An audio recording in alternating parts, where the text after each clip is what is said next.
esta noche. Saludarles nuevamente en el nombre del Señor. La verdad que es una noche muy especial, donde podemos experimentar de forma clara y evidente a Cristo el Señor. Yo quiero felicitar a las hermanas por esta obra de teatro tan preciosa, amén, con un mensaje tan claro, tan contundente, tan objetivo. Y la reflexión que yo me llevaba de lo que transmitía la obra en función al versículo que tiene, ¿no? Apocalipsis 3:20. He aquí, yo estoy a la puerta y llamo, si alguno abre, yo entraré, cenaré con él y él cenará conmigo. Es que no podemos perder el tiempo. Hubo un hombre que dijo que las oportunidades eran como los amaneceres. Si te quedas dormido, te los pierdes. Y no siempre tendremos la oportunidad que hoy tenemos. Bueno, pues la verdad que estamos gozando.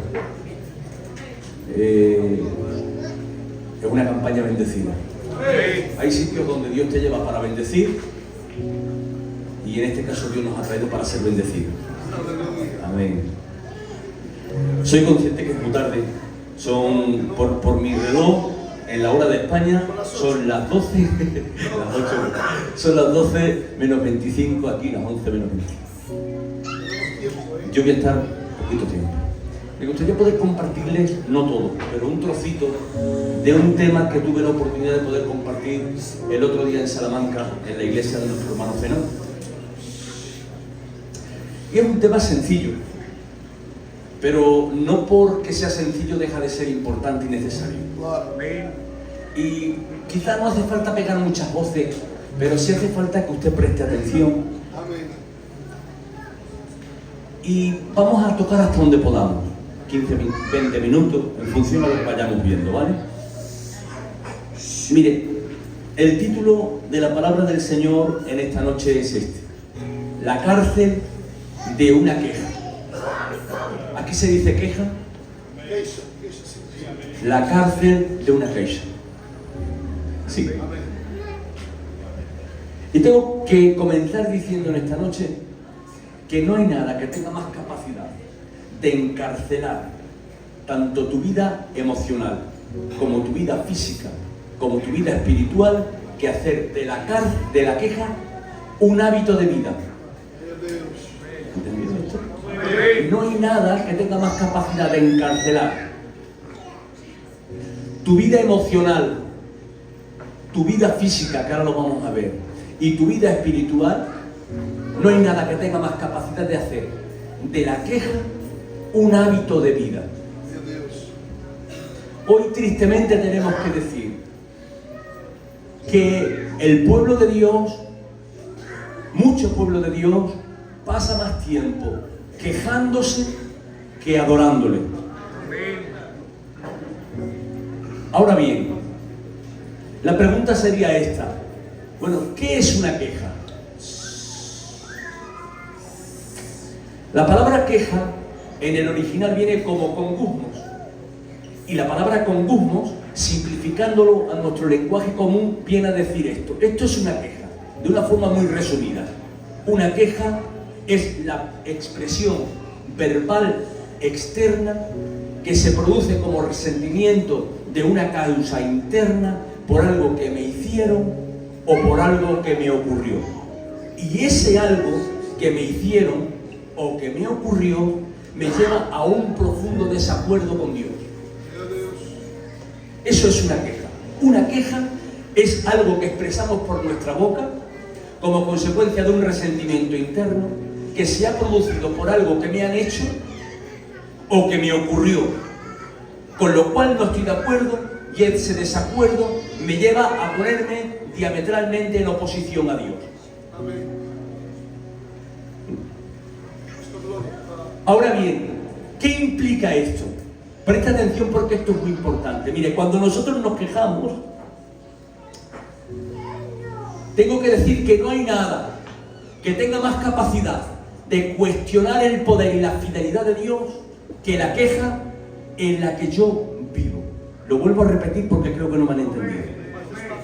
No hay nada que tenga más capacidad de cuestionar la fidelidad y el poder de Dios que hacer de la queja un hábito de vida. Porque cuando yo me quejo, le estoy diciendo a Dios que no estoy de acuerdo con la forma en la cual se está desarrollando su trato conmigo.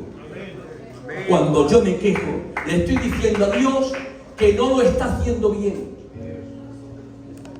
Cuando yo me quejo, de forma implícita le estoy diciendo a Dios que es un incompetente. Porque si no estoy de acuerdo es porque creo que no lo está haciendo bien. Y no estoy de acuerdo porque yo creo que yo lo haría mejor. Luego, entonces, no estamos hablando de un tema cualquiera. Estamos hablando de un resentimiento interno que perjudica seriamente a tu área emocional, a tu vida física y por extensión al plano de tu vida espiritual. Muy seria y profundamente. De tal forma que la Biblia se encarga de abordar este tema diligentemente. Y hay un texto que el apóstol San Pablo escribió en su cuarto viaje misionero, que se le llama el viaje de prisión. Cuando estaba en la cárcel de Roma, escribió cuatro cartas carcelarias, que fue Filipenses, Colosenses, Filemón y también Efesios. Y cuando escribe Filipenses en el capítulo 2, versículo 14, haciendo referencia al tema que nos ocupa en esta noche, dice así: haced todas las cosas sin quejaros. En otra versión dice: haced todas las cosas sin murmuración. La palabra murmuración y queja es un derivado, es lo mismo. Ahora bien, el apóstol le da tanta importancia a este tema que quiere ampliar la información con respecto a esto. Y cuando está pastoreando la iglesia de Éfeso, se entera de un problema que hay en Corintios. Y desde allí, desde Éfeso, se escribe Primera de Corintios, en el capítulo 10, versículo 10. Y dice así: no os quejéis, como algunos de ellos se quejaron. Está hablando de la generación que salió de Egipto. Y dice: no os quejéis, como algunos de ellos se quejaron. ¿Por qué? Porque fueron destruidos por el destructor. O sea, la puerta que abrió aquella generación para que Satanás los destruyera fue la puerta de una queja.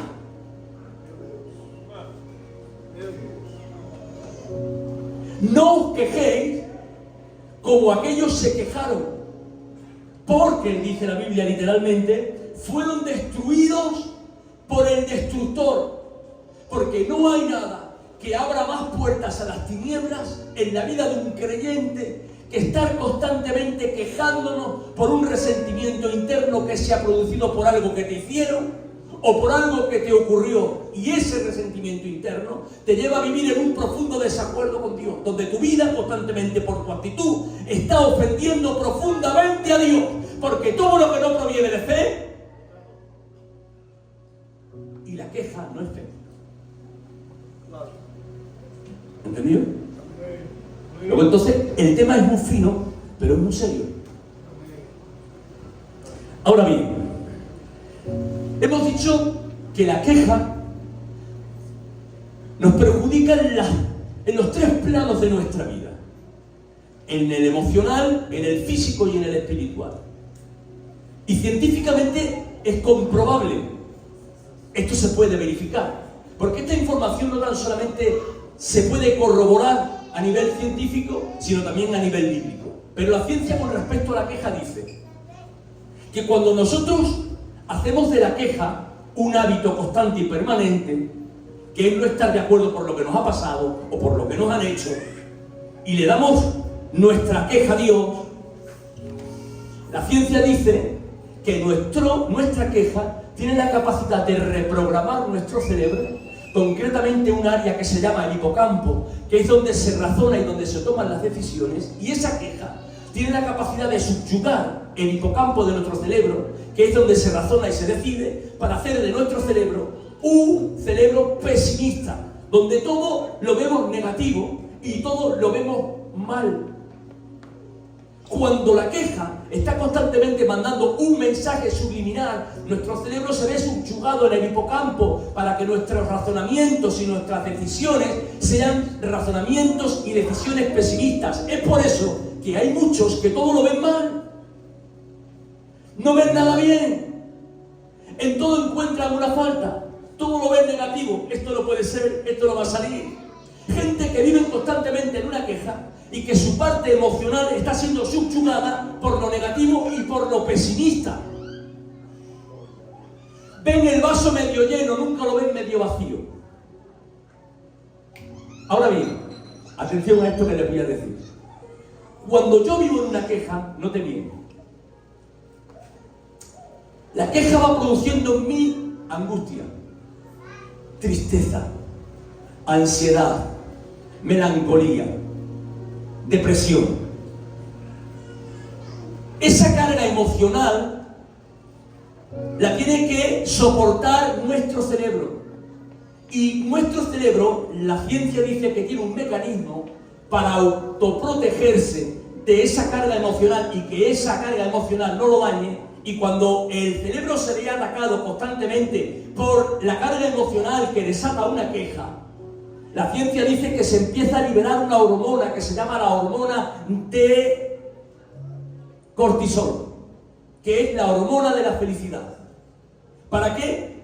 Para abordar esa carga emocional y que el cerebro no se dañe, porque nuestro cerebro, que es la parte emocional, se daña constantemente por estar resintiéndose por la carga emocional que produce una queja.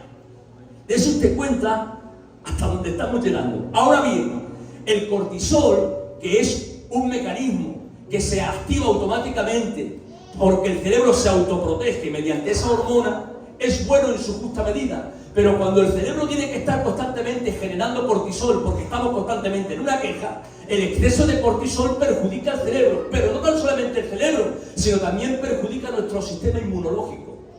Ya hablamos de lo físico. ¿Saben ustedes que todos tenemos un sistema inmunológico? ¿Y saben cuál es la función principal del sistema inmunológico? La función principal del sistema inmunológico es protegernos de las enfermedades externas. Y en el caso que hayamos caído enfermos, el sistema inmunológico es una de las ayudas principales para nuestra pronta e inmediata recuperación. Por eso cuando alguien está enfermo, el médico a lo que apela es que tengas ánimo. Porque el ánimo ayuda a la recuperación de un enfermo. Esto no lo digo yo, lo dice la Biblia. Dice Proverbios en el capítulo 18, versículo 14, dice: el ánimo del hombre soportará su enfermedad, mas ¿quién soportará al ánimo angustiado?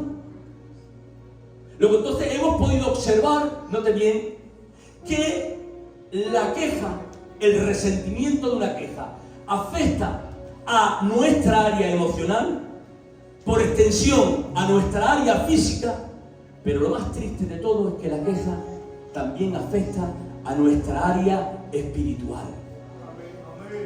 Aquí es donde yo quiero llegar y no cansarles. Miren, ¿saben ustedes? Les voy a hacer una pregunta y ustedes intentan responderla. Y la pregunta es esta. ¿Saben ustedes qué fue lo que causó? Note bien esta pregunta. Que la generación que salió de Egipto hicieran de su desierto transitorio una cárcel permanente. Lo vuelvo a repetir, a ver si lo puede usted captar. ¿Saben ustedes qué fue lo que causó que la generación que salió de Egipto hicieran de su desierto transitorio una cárcel permanente? Su queja.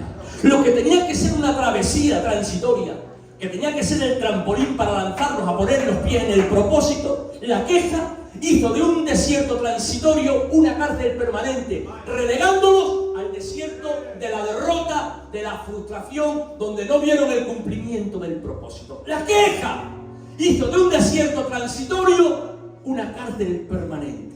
Porque no hay nada que tenga más capacidad de perjudicar tu vida espiritual que hacer de la queja un hábito de vida. Le hago una pregunta y no quiero que usted me la responda, medítela. Esta es retórica. ¿Se queja usted mucho?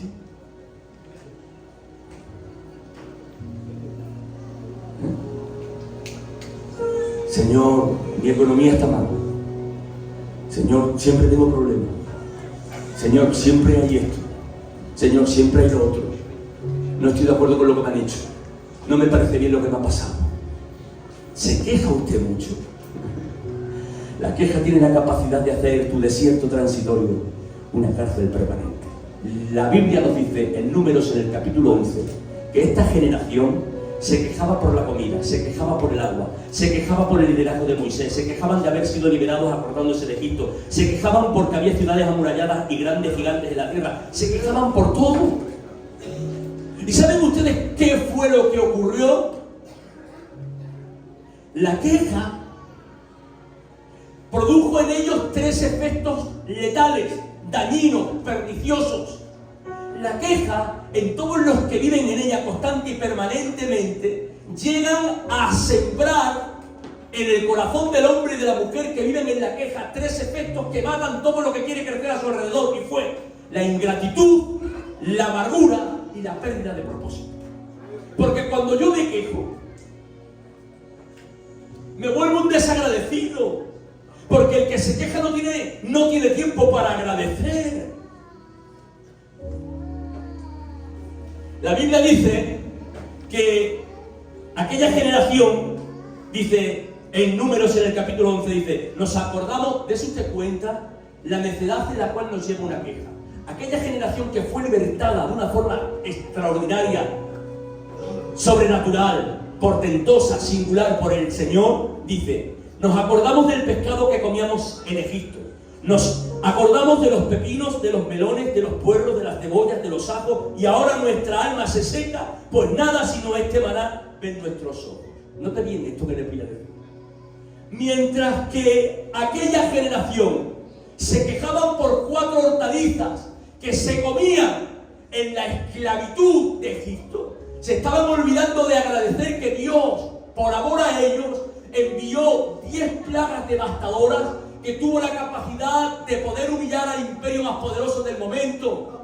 Mientras que Israel se estaba quejando por 4 hortalizas que se comían bajo el látigo del capataz, se estaban olvidando de que Dios, mediante una intervención sobrenatural, abrió el Mar Rojo para que millones de personas pasaran en seco y todos sus enemigos quedaron sepultados en él.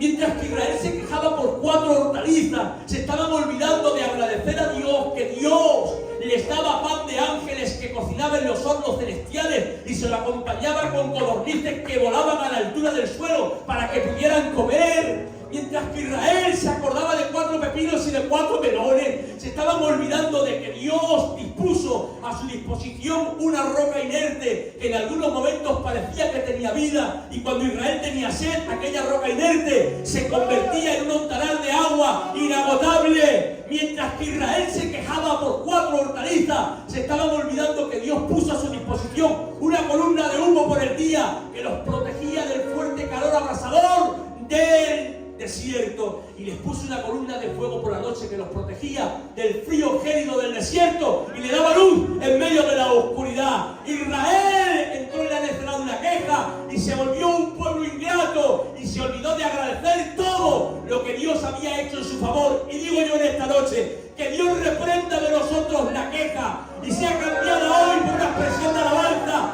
de adoración y de agradecimiento, porque si algo somos, algo tenemos, es porque Él por su gracia nos lo ha dado y nos lo ha regalado. Por eso la gloria sea para Él, la alabanza sea para Él, la adoración sea para Él, la honra sea para Él y ese fuerte aplauso sea para Él. ¡Amén!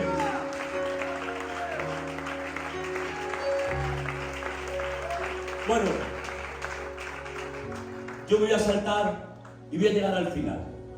Y en otra ocasión, con más tiempo, trataremos este tema. Pero mire, quiero finalizar con esto.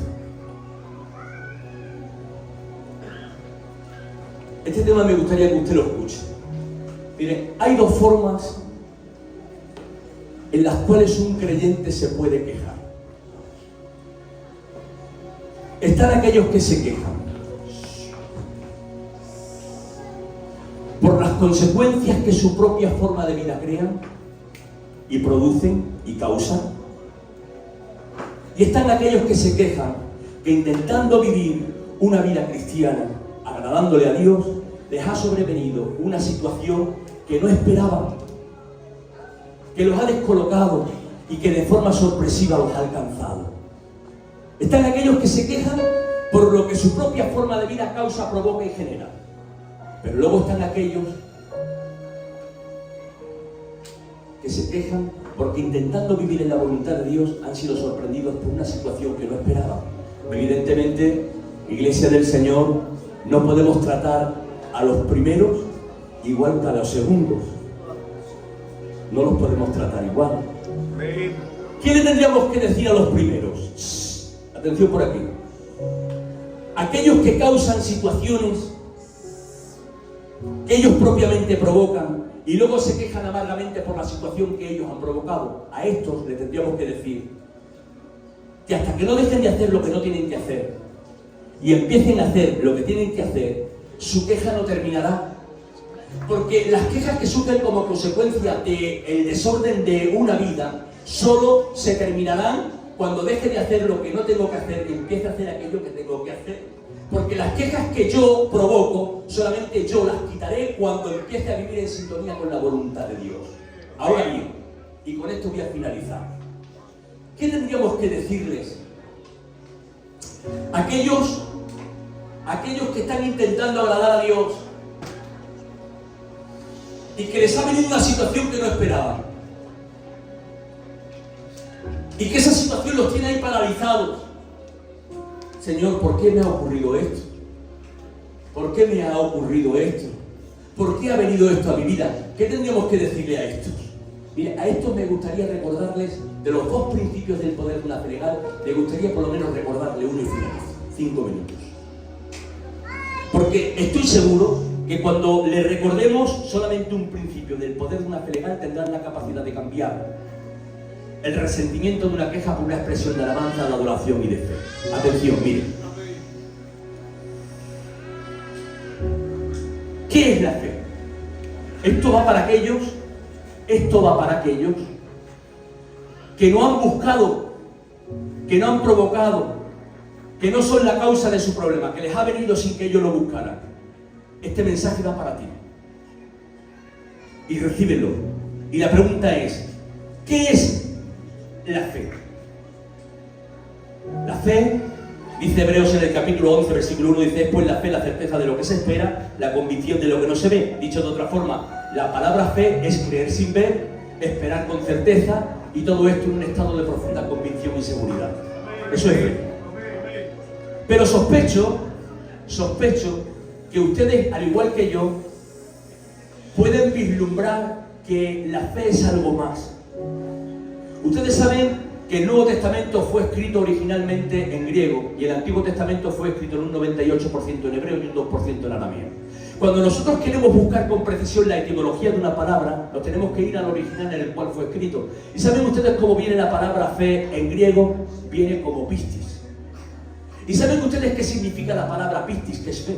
Significa esto. Atención, significa una firme convicción en la existencia de Dios y un pleno sometimiento a la revelación de este Dios al cual hemos creído. Quiere decir que la palabra fe no tan solamente es creer, sino es obedecer incondicionalmente a aquello que hemos creído. Esto es importante. La palabra fe, Iglesia del Señor, no es tan solamente creer. La palabra fe es creer y obedecer incondicionalmente aquello que hemos creído. Santiago, el hermano del Señor, dice, ¿tú crees que Dios es uno? Bien haces. Los demonios también creen y tiemblan. Y yo pregunto y digo a la Iglesia del Señor en esta noche, ¿los demonios tienen poder legal por medio de su fe de irrumpir en el mundo del espíritu? ¿Tiene poder la fe de un demonio?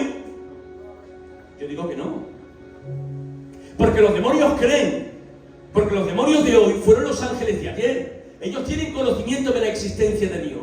Pero si alguien tiene conocimiento de la existencia de Dios, pero no tiene la capacidad de creer y de obedecer en aquello que ha creído, no tiene poder legal. Amén.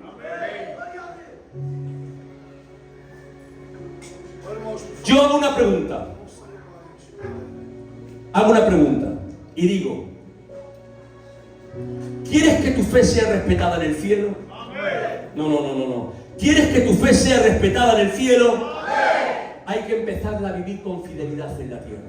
Porque ninguna fe tendrá poder legal en el cielo si no se empieza a vivir con fidelidad en la tierra. Y ahora tengo que decirte, el primer principio del poder de una fe legal es creer y obedecer aún por encima de lo que no entiendo.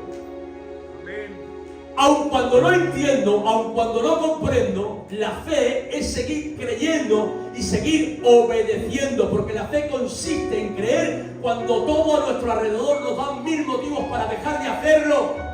Eso es fe, aunque no hayas provocado la situación que te ha venido, aunque tú no seas la causa que ha venido la situación de una queja a tu vida. La fe consiste en seguir creyendo y obedeciendo, creyendo y obedeciendo, creyendo y obedeciendo, que no entiendas nada, porque Dios no te ha llamado a entender, Dios te ha llamado a creer y a obedecer.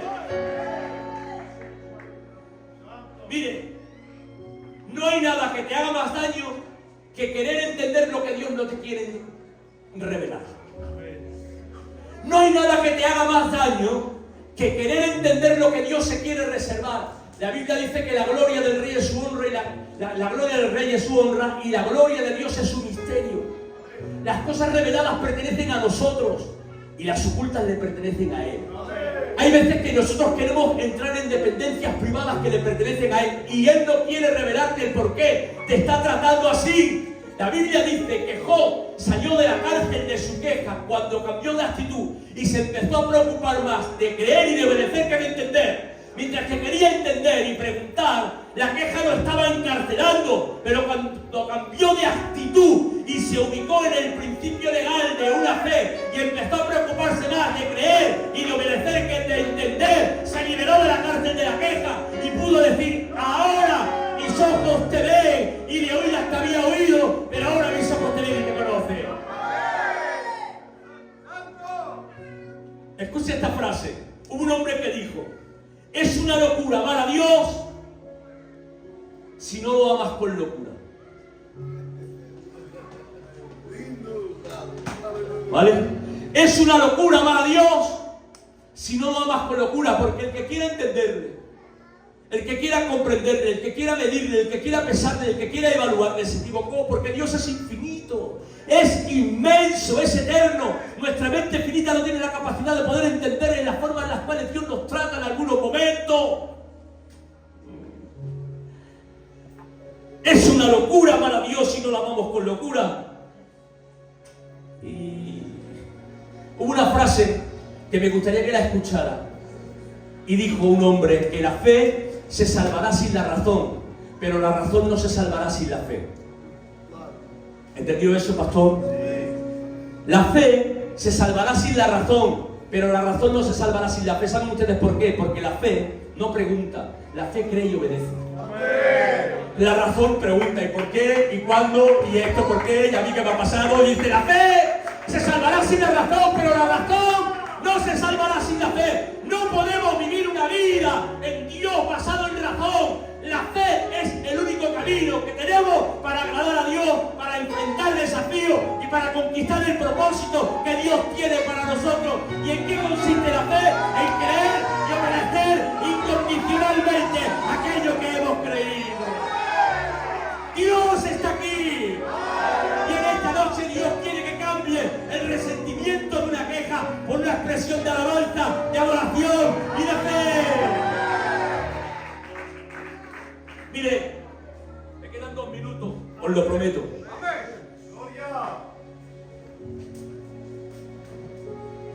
Mire, los cultos de la noche tienen un tiempo de frontera, donde hay un tiempo que el sueño, el cansancio empieza, pero cuando se vence, ¡pum!, ya se despega. Pues ustedes han pasado la frontera de ese momento. Amén. Amén. Pero no se preocupen que no voy a hacer caso. Pesado. Dios te está tratando. Amén. Y el trato de Dios no tiene como fin destruirte, sino formarte. Amén. Hay cosas, iglesia del Señor, que Dios no te la puede enseñar en la bonanza, te la tiene que enseñar en la tormenta. Hubo un hombre que dijo, mire qué frase: la adversidad tiene la capacidad de despertar talentos que en la prosperidad hubieran permanecido dormidos. Lo vuelvo a repetir otra vez: la adversidad tiene la capacidad de despertar talentos que en la prosperidad hubieran permanecido dormidos. Dios está dando la oportunidad de tratarte para sacar lo mejor de ti. Por eso hubo una frase que me hizo mucho bien hace muchos años, que decía así: el dolor que no se convierte en tu verdugo hoy, será tu maestro mañana. No permitas que el dolor de hoy te mate, para que puedas entender lo que Dios te quiere enseñar mañana. Mire, en algunos momentos, yo he predicado de Santiago capítulo 1, y no he predicado bien, no he hecho una exegesis precisa del texto, no he distorsionado el texto, pero no lo he hecho bien. ¿Por qué? Porque Santiago dice que si alguno esté falta de sabiduría, ¿qué dice? Pastor, que la pida a Dios. Y yo al pueblo, cuando está pastoreando en algunas iglesias, le he dicho: hermanos y hermanas, cuando tengáis que tomar una decisión seria, pedirle sabiduría al Señor, que os lo va a dar. Si estáis pasando por alguna circunstancia, pedirle sabiduría a Dios para que os dé la mejor solución al problema que podáis estar viviendo. Y todo eso está bien, pero no es la exegesis, no es la interpretación correcta del texto. ¿Qué es lo que está diciendo Santiago? Santiago está hablando en un contexto de prueba. Está diciendo: cuando paséis por pruebas y por momentos de dificultad, pedir sabiduría a Dios para saber lo que Dios os quiere enseñar en ese tiempo. Amén. Porque el que vive su problema, pero se encerró en su queja y no aprendió lo que Dios le quería enseñar, el tiempo de prueba ha sido infructuoso. Luego entonces, Dios te está diciendo: pregúntame por medio del Espíritu, ¿qué te quiero enseñar en medio del dolor? Y esa prueba te habrá merecido la pena. No te quejes ni pierdas el tiempo lamentándote, porque no vas a aprender nada. Lo que te ha ocurrido, o lo que te está ocurriendo, o lo que te ocurrirá, Dios lo permite a fin de formarte y de poder hacer de ti un propósito maravilloso y glorioso. No te entretengas con la queja que te va a hacer un necio en el conocimiento de Dios, sino abre las puertas a la inteligencia del Espíritu para que puedas entender qué es lo que Dios te quiere enseñar. Por eso te digo: aguanta, soporta, no te frustres, porque no hay grito de dolor en el presente de Dios que en el futuro no tenga por él una alegría. Dicho de otra forma, el dolor de hoy es el profeta que le está anunciando la gloria que viene mañana. Gloria a Dios. Y yo voy a terminar. Mire,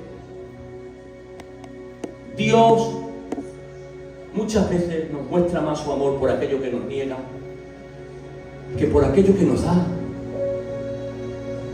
Dios le mostró más su amor a Elías por negarle la petición del enebro que por concedérsela, pastor. Porque si le hubiera concedido la petición del enebro, Elías no hubiera proseguido su ministerio, hubiera muerto. Quítame la vida, dijo Elías, no te concedo la petición. El éxito de la fe, iglesia del Señor, no consiste en recibir, sino en permanecer. La fe de Abraham no se perfecciona cuando nace Isaac, sino cuando lo sacrifica. Porque la mayor revelación que experimenta Abraham no es cuando nace Isaac, sino cuando lo sacrifica. Jesucristo hace referencia a esto. Cuando Abraham fue a sacrificar a Isaac, vino Dios y le dijo: detente. Y miró al flanco del monte Moriah y vio un carnero enredado en un zarzal. Y en ese carnero, ¿a quien vio? De forma profética, al Cordero de Dios que iba a quitar el pecado del mundo. Y dice Jesucristo, haciendo una defensa de su preexistencia, dice: Abraham, casi 2000 años antes, vio mi día y se gozó. ¿Y por qué se gozó? Porque lo entendió. Abraham vio el plan de redención con una claridad abrumadora 1800 años antes y lo entendió. ¿Y cuándo se produce esa revelación? Cuando configura su fe. ¿Y cuándo configura su fe? No cuando nace Isaac, sino cuando lo sacrifica. Porque la fe no se perfecciona por recibir, sino por permanecer. Hermanos, que Dios hace lo que quiere, como quiere, cuando quiere. La fe es creer y obedecer.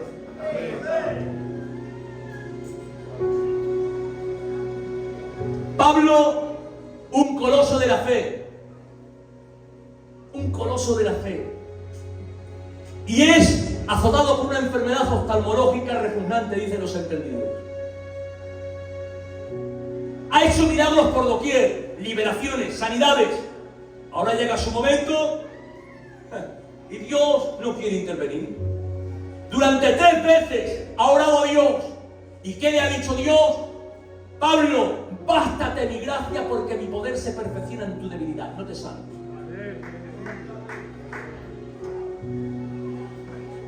Pablo tuvo la oportunidad de que Dios le contestara, pero en la mayoría de los casos no es así. Pero te voy a decir algo.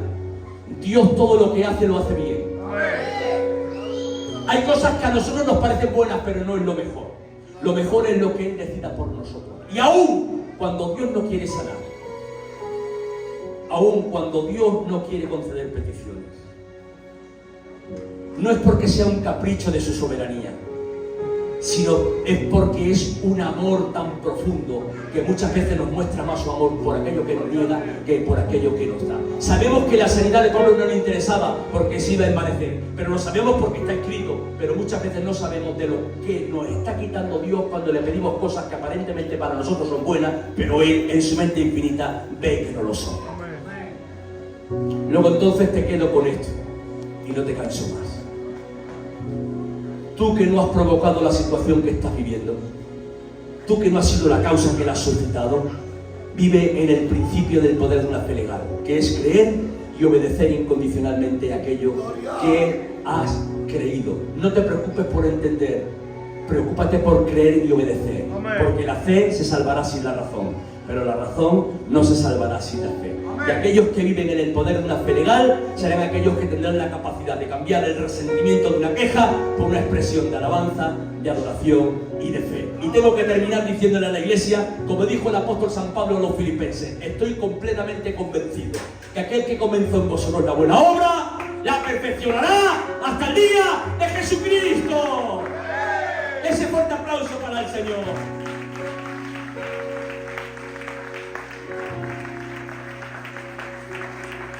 ¡Ay, Jesús!